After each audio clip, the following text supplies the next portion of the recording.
Our next reaction is every way humans have tried to cheat death. And this is interesting. Maybe we take something from this, you know what I'm saying? But let's check it out. The Mercury Rivers. In 246 BC, a 13-year-old boy became the ruler of Qin, a warring state in ancient China. His name was Ying Zheng, but the world would remember him as Qin Shi Huang, the first emperor to unify China under a single dynasty. He had conquered kingdoms. He had standardized writing, currency, and law. He had This man is like creating like normal world shit we use today. built the foundation of what would become the Great Wall, but none of it was enough. Because Qin Shi Huang feared the one thing he couldn't conquer, death.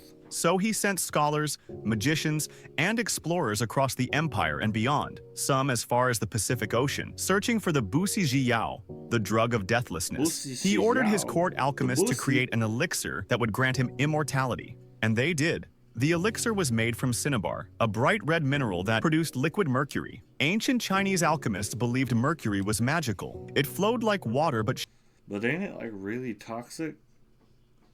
But what's crazy, if anybody were to create this around that time, it probably would have been him, because he's creating money, he's creating all this stuff that just makes the world go round, you know what I'm saying? shimmered like metal. It was associated with power, transformation, and eternal life. The emperor drank it every day, for years. Meanwhile, he prepared for eternity in another way. He ordered the construction of a tomb, a subterranean palace that would take 39 years to complete and So he must not trust it very much, the elixir. require 700,000 workers. Inside, the tomb contained a map of his empire, with rivers and seas filled with liquid mercury. Above, the ceiling was studded with pearls to represent the stars. And surrounding it all, an army of 8,000 life-size terracotta soldiers ready to guard him in the afterlife. The tomb even had traps, mechanically triggered crossbows designed to kill anyone who dared enter. But the emperor never made it to his palace. In 210 BC, at the age of 49, Qin Shi Huang died. Not in battle, not from old age. He died from mercury poisoning. The very substance he believed would grant him immortality had slowly destroyed him from There's some sad music. the inside. Chronic mercury poisoning causes confusion, violent irritability, loss of control, and eventually, death. He built rivers of mercury to protect himself in the afterlife, but it was the mercury in his elixir that sent him there. Modern tests of the surrounding soil show mercury levels so high, they still exceed safe limits today. The poison he swallowed is still there, preserving his tomb, just as he believed it would preserve his life. Qin Shi Huang wanted to rule forever. Instead, he became the first of many to die chasing immortality.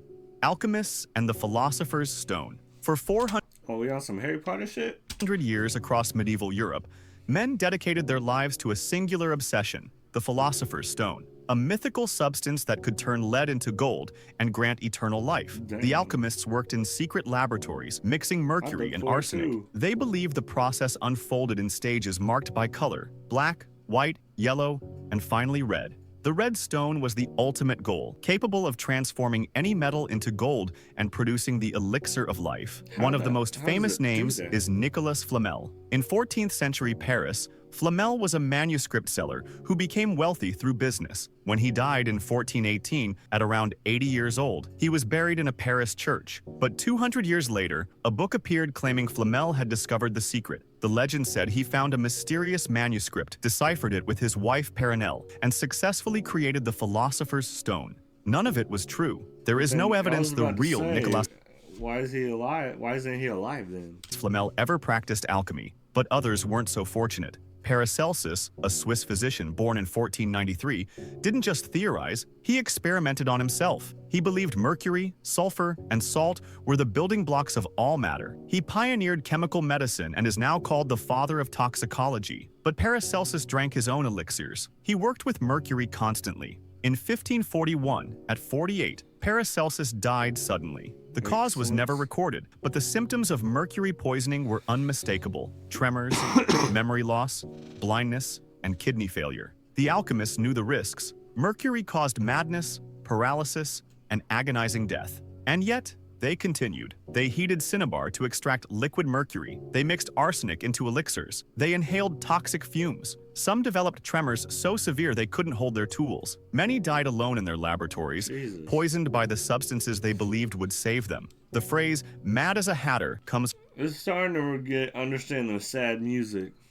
But I feel like it's making it more sad. from this era. Hat makers used mercury and slowly went insane. The alchemists were no different. Today, Nicolas Flamel's house still stands in Paris, the oldest stone house in the city, now a restaurant. But the philosopher's stone was never found. Parabiosis, young blood transfusions. In 1864, a French scientist named Paul Bert surgically joined two rats together, connecting their bloodstreams. Jesus. The technique was largely forgotten until the 1950s, when a Cornell gerontologist named Clive Why would anybody need to do that?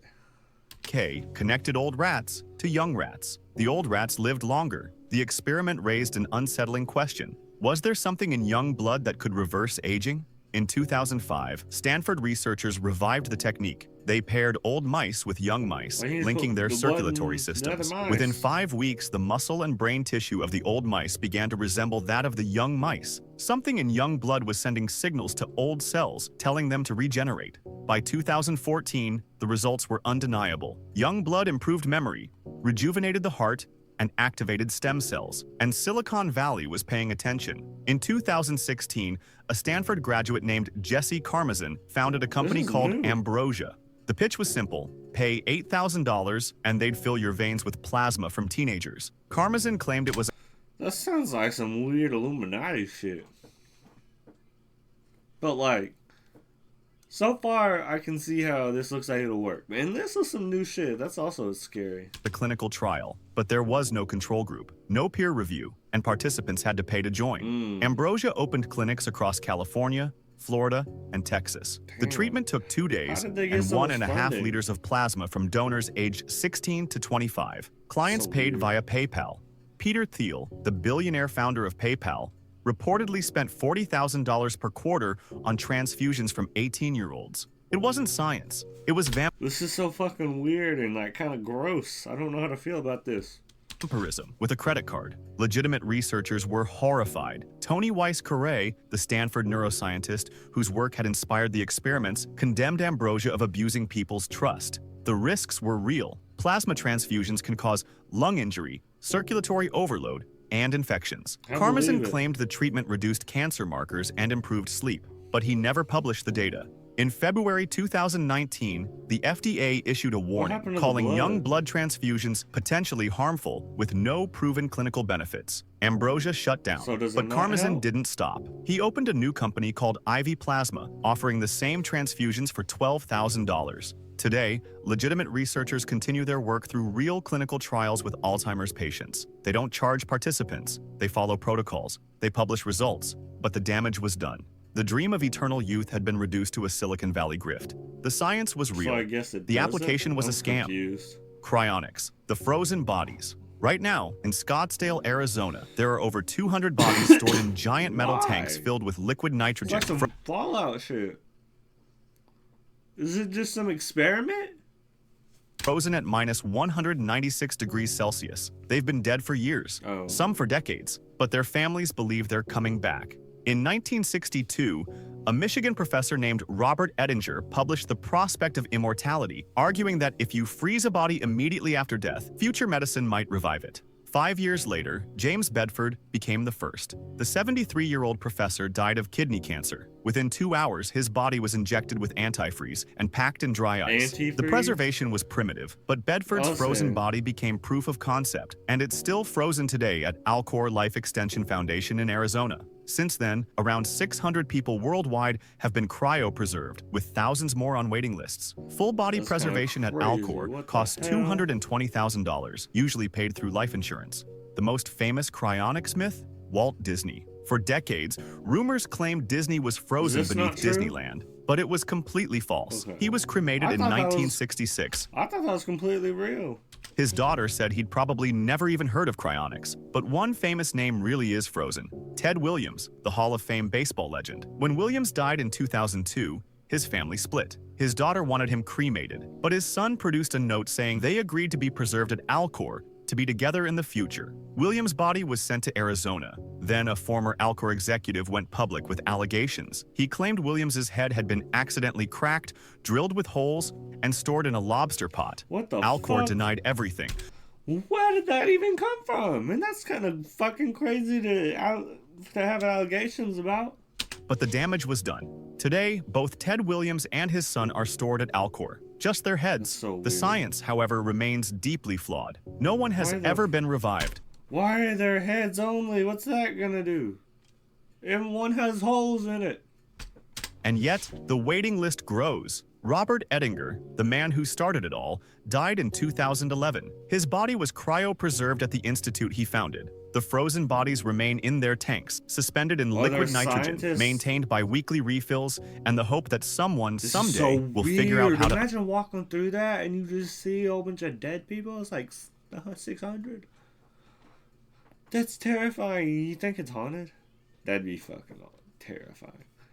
So, like, what are there scientists working like every day to try to bring them back? I'm so confused. How's it funded? Who pays for it? undo death.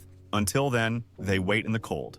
Mind uploading. Digital immortality. I've heard about this. In 2018, a startup called Nectome pitched an idea to Silicon Valley investors. Pay $10,000, and they'd preserve your brain so perfectly that one day, scientists could scan it and upload your consciousness into a computer. You'd live forever, digitally. There was just one problem. The process was 100% fatal. To preserve a brain well enough for uploading, Nectome needed it fresh. That meant connecting a patient to a heart-lung machine while they were still alive and pumping embalming chemicals through their arteries until the brain turned into glass. The company's co-founder was upfront. The user experience will be identical to physician-assisted suicide. But, 25 like, people what if signed they're up close anyway, to- including Sam Altman, they're close CEO to of death? Y Combinator. He told reporters he was pretty sure minds will be digitized in his lifetime.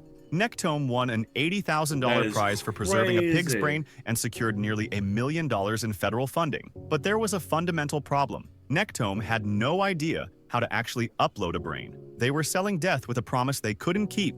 Neuroscientists were horrified, and What yet the the dream fuck? persists. Elon Musk's company, Neuralink, is working on brain-computer interfaces with the long-term goal of creating a backup of human consciousness. Musk has said he And what believes is it's the possible to what's the download point of memories it? and personality and store them like files. In Russia, if you could get, billionaire like, Dmitry them, like, Itskov founded the pictures or videos, 2045 that'd be sick. initiative with a roadmap for digital immortality. By 2025, transplant a human brain into a robot. By 2035, upload a personality into an artificial brain. By 2045, create holographic bodies. None of it has happened. The technology doesn't exist. I don't But like the philosophical problem runs deeper. Makes If me you upload your uncomfortable. mind to a computer, is it still you? Or is it just a copy? If the upload wakes up in a digital world and you're gone, who won? No one knows, because no one knows what consciousness is. And until we do, mind uploading remains what it's always So been. An weird. expensive way to die for the promise of becoming something about, like, the else. soul The question and shit isn't like whether we that? can cheat death. It's whether, in trying, we've forgotten what it means to be alive. If you made it this far, thank you. Make sure to subscribe for more stories like this, and let me know in the comments which moment in history you'd like to see next. That's fucking weird, chat. What the hell? You'd like to see next.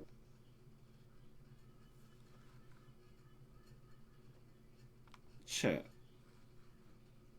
Would y'all do any like would you upload your brain or would you crowd freeze yourself? Like remind me of Fallout stuff, like I don't want to spoil the show, but like they know the bombs are dropping and so the rich ones are going in there get frozen while they're alive and then come out alive. I wonder if that would even be possible or if anybody's tried freezing a live person and then unfreezing them if they survive. Is that a thing? We might have to research that. Hold on. Hold on. Can you freeze a body and unfreeze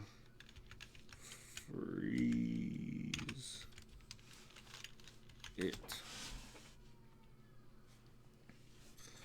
Can you freeze?